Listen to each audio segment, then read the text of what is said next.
Good morning everyone. Basa tayo ng ating KJV Bible, daily reading plan. Day 84 natin, January 24, 2022. Joshua, balik Joshua siya guys. Chapter 9 up to chapter 11. Check. Basa. And it came to pass when all the kings which were on this side Jordan in the hills and in the valleys and in all the coast of the great sea over against Lebanon, the Hittite and the Amorite, the Canaanite, the Perizzite, and the Hivite, and the Jebusite heard thereof, that they gathered themselves together to fight with Joshua and with Israel with one accord. And when the inhabitants of Gibeon heard what Joshua had done unto Jericho and to Ai, they did work willily, and went and made as if they had been ambassadors, and took old sacks upon their asses, and wine bottles old and rent and bound up, and old shoes unclouted upon their feet, and old garments upon them, and all the bread of their provision was dry and mouldy.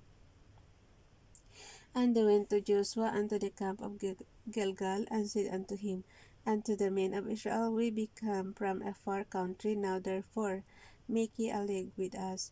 And the men of Israel said unto the Hivites, Peradventure ye dwell among us, and how shall we make a league with you?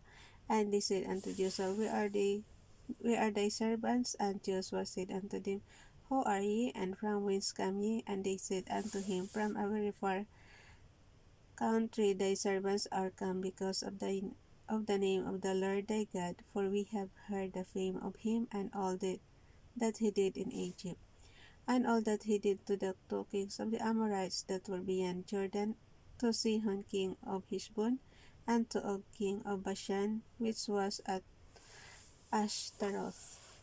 Wherefore our elders and all the inhabitants of our country spake unto us, saying, Take victuals with you for the journey, and go to meet them, and say unto them, We are your servants, therefore now make ye league with us.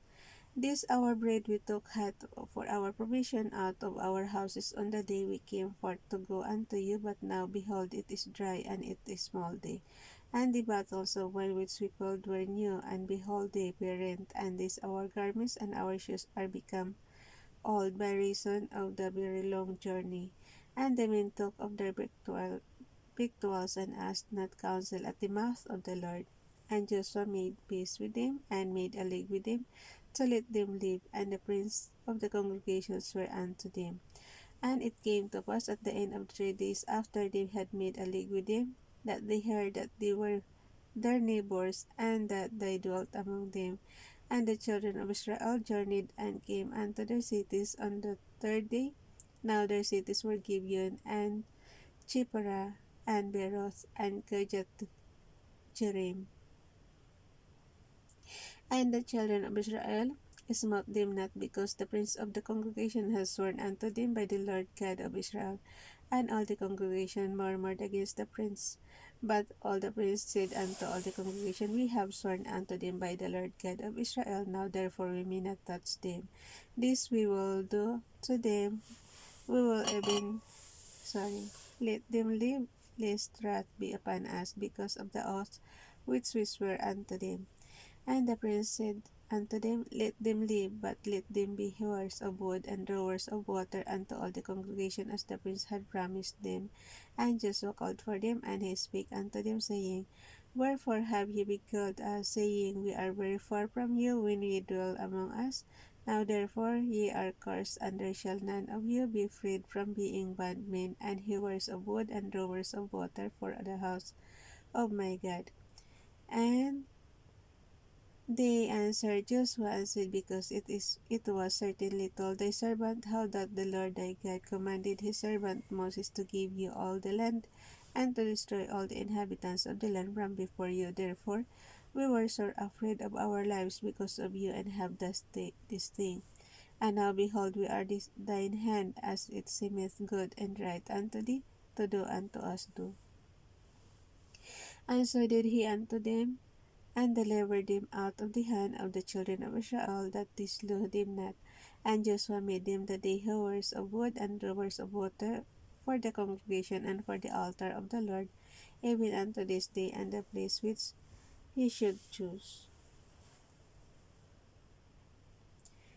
Joshua chapter 13. Now it came to pass when Adonizedek, king of Jerusalem, had heard how Joshua had taken Ai and had utterly destroyed it, as he had done to Jericho and her king, so he had done to Ai and her king, and how the inhabitants of Gibeon had made peace with Israel and were among them, that they feared greatly, because Gibeon was a great city, as one of the royal cities, and because it was greater than Ai, and all the men thereof were mighty.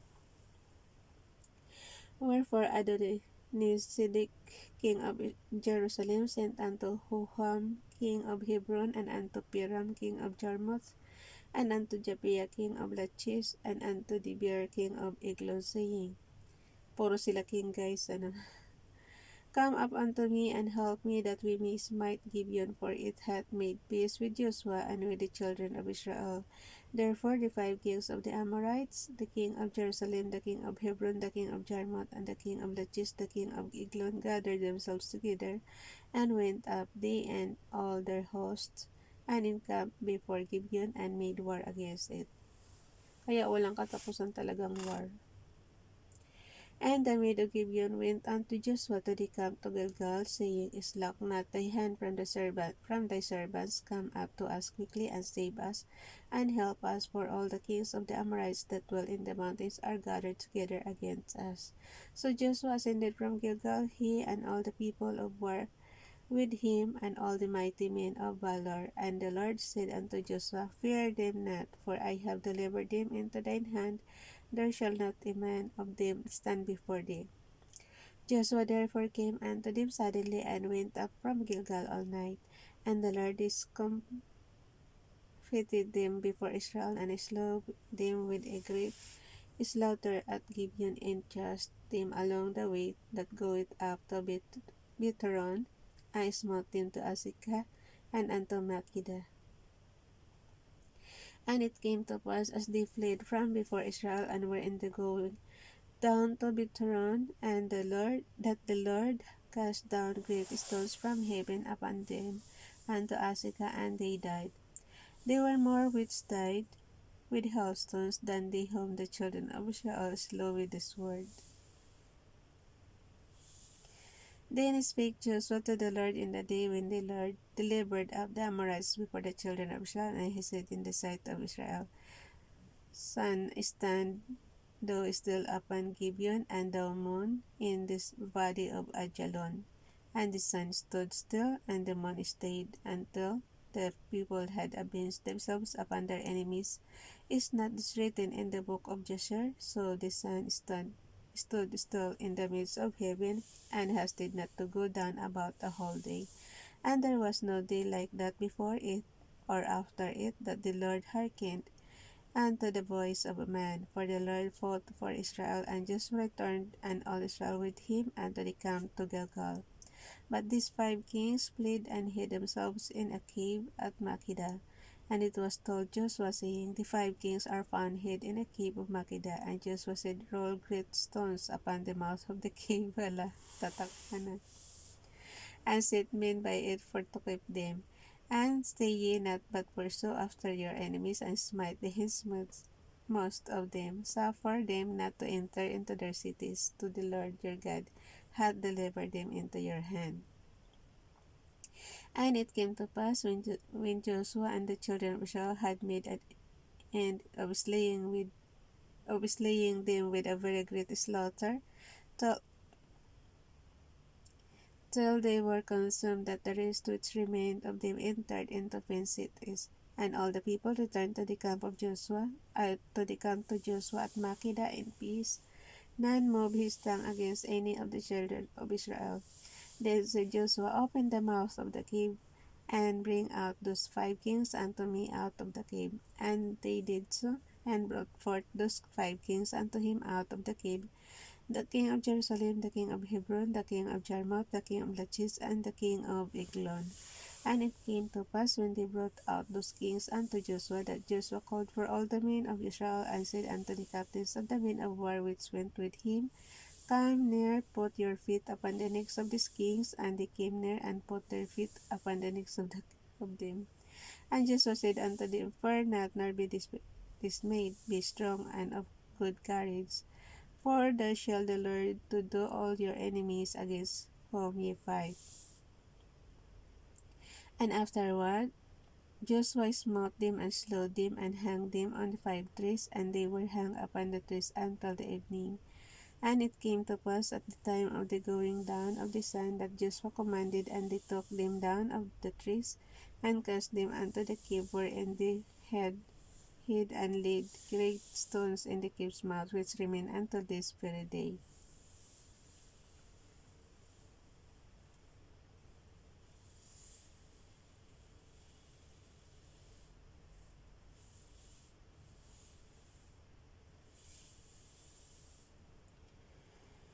And that day Joshua took Makkedah, and smote it with edge of the sword, and the king thereof he utterly destroyed him, and all the souls that were therein.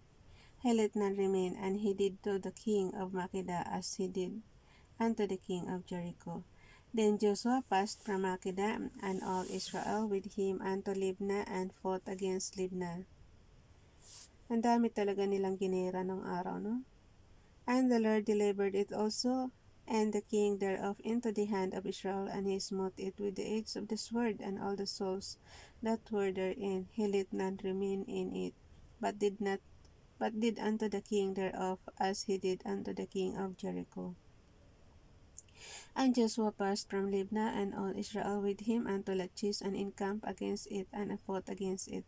And the Lord delivered Lachish into the hand of Israel, which took it on the second day, and smote it with the edge of the sword, and all the souls that were therein, according to all that he had done to Libnah. Then Horam king of Gezer came up to help Lachish, and Joshua smote him and his people until he had left him none remaining. And from Lachish Joshua passed unto Eglon, and all Israel with him, and they encamped against it, and fought against it. And they took it on that day, and smote it with the edge of the sword, and all the souls that were therein he utterly destroyed that day, according to all that he had done to Lachish. And Joshua went up from Eglon, and all Israel with him unto Hebron, and they fought against it. And they took it, and smote it with the edge of the sword, and the king thereof, and all the cities thereof, and all the souls that were therein. He left none remaining. Tingnan mo lang guys, talagang lahat to. Walang tinira, patay lahat yan. And he left none remaining according to all that he had done to Eglon, but destroyed it utterly, and all the souls that were therein. And Joshua returned, and all Israel with him, to Debir, and fought against it. And he took it, and the king thereof, and all the cities thereof, and they smote them with the edge of the sword, and utterly destroyed all the souls that were therein. He left none remaining, as he had done to Hebron, so he did to Debir, and to the king thereof, as he had done also to Libnah, unto her king. So Joshua smote all the country of the hills, and of the south, and of the vale, and of the springs, and all their kings. He left none remaining, but utterly destroyed all the breath, as the Lord God of Israel commanded. And Joshua smote them from Kadesh Barnea, even unto Gaza, and all the country of Goshen, even unto Gibeon. And all these kings and their land did Joshua take at one time, because the Lord God of Israel fought for Israel. And Joshua returned, and all Israel with him, unto the camp to Gilgal. Hanggang ilang chapter pa guys? Tingnan ko lang ako kung hanggang saan. Hanggang 11 pala. So, mayroon pa tayong isa. 10, 11. Basa. And it came to pass when Jabin king of Belsor had heard those things, that he sent to Jabab king of Madon, and to the king of Shimron, and to the king of Akshaf. Akshaf. ACHSHAPH.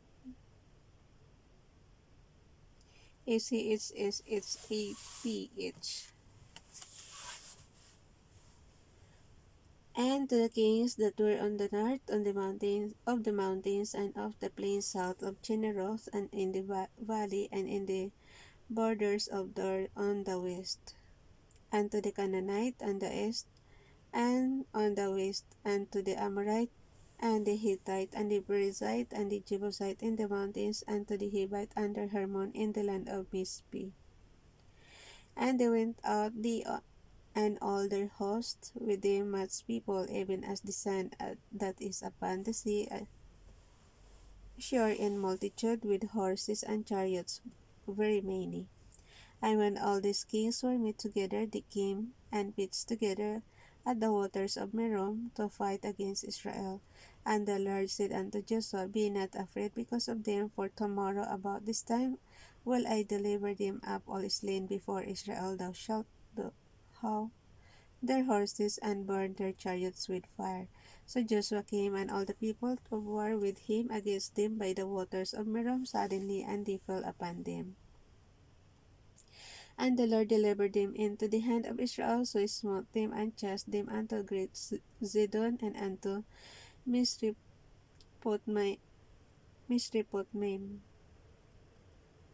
and unto the valley of Mizpeh eastward, and they smote them until they left them none remaining.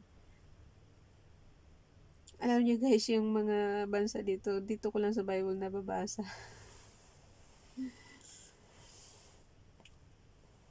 And Joshua did unto them as the Lord bade him. He howed their horses and burnt their chariots with fire. And Joshua at the time turned back and took Hazor, and smote the king thereof with a sword, for Hazor before time was the head of all those kingdoms. And they smote all the souls that were therein with the edge of the sword, utterly destroying them. There was not any left of it, and he burned Hazor with fire. Alam niyo guys, nakakapagod kaya itong nila. Kasi hindi pa yata uso yung baril nung araw, puro pa siya sword. Hindi katulad ngayon, mayroon na tayong baril, mayroon na tayong mga missile. Nung araw, puro sword sila, Tsaka fire, sinusunog. Verse 12. Okay, verse 11 only. And they smote all the souls that were therein with the edge of the sword, utterly destroying them. There was not any left of wrath, and he burnt Hazor with fire. And all the cities of those kings, and all the kings of them, did Joshua take and smote them with the edge of the sword, and he utterly destroyed them, as Moses, the servant of the Lord, commanded. But as for the cities that stood still in their strength, Israel burned none of them, save Hazor only, that did Joshua burn. And all the spoil of the cities and the cattle the children of Israel took of a prey unto themselves, but every man that they smote with the edge of the sword until they had destroyed them, neither left they any to breath. As the Lord commanded Moses his servant, so did Moses command Joshua, and so did Joshua. He left nothing undone of all that the Lord commanded Moses. So Joshua took all that land, the hills, and all the south country, and all the land of Goshen. Tingnan mo guys, pag natatalo nila ang bansa, kinukuha talaga nila yung bansa na yun. Kaya ganyan din siguro ang giyara natin kaya tayo nasasakop kasi natatalo. Nawawala ng giyera. Kasi may mga land na kayo, may mga kalupa na kayo Diba? Okay, verse 15. As the Lord commanded Moses his servant, so did Moses command Joshua, and so did Joshua. He left nothing undone of all that the Lord commanded Moses.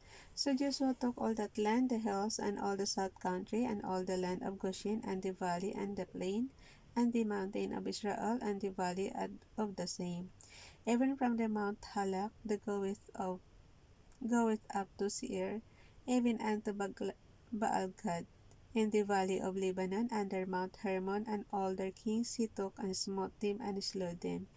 Joshua made war a long time with all those kings. There was not a city that made peace with the children of Israel, save the Hivites, the inhabitants of Gibeon. All other they took in battle. For it was of the Lord to harden their hearts, that they should come against Israel in battle, that he might destroy them utterly, and that they might have no favor, but that he might destroy them, as the Lord commanded Moses. And at the time came Joshua, and cut off the Anakims from the mountains, from Hebron, from Tibir, from Anab, and from all the mountains of Judah, and from all the mountains of Israel. Joshua destroyed them utterly with their cities.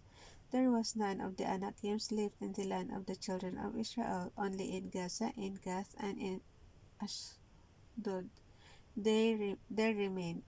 So Joshua took the whole land according to all that the Lord said unto Moses, and Joshua gave it for an inheritance unto Israel according to their divisions by the tribes, and the land rested from war.